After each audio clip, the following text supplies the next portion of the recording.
ఒకవైపు హైడ్రా కూల్చివేతలు కొనసాగిస్తున్నప్పటికీ చింతలకుంటలో పెరుగుతున్న నిర్మాణాల జోరు వెనుక అధికారులు నాయకులు ఉన్నట్లు సమాచారం.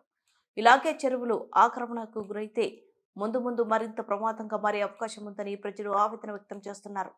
ఇప్పటికైనా రెవెన్యూ, ఇరిగేషన్, టౌన్ ప్లానింగ్ అధికారులు ఈ ప్రాంతంలో జరుగుతున్న అక్రమ నిర్మాణాలపై దృష్టి పెట్టాలని స్థానిక ప్రజలు కోరుతున్నారు.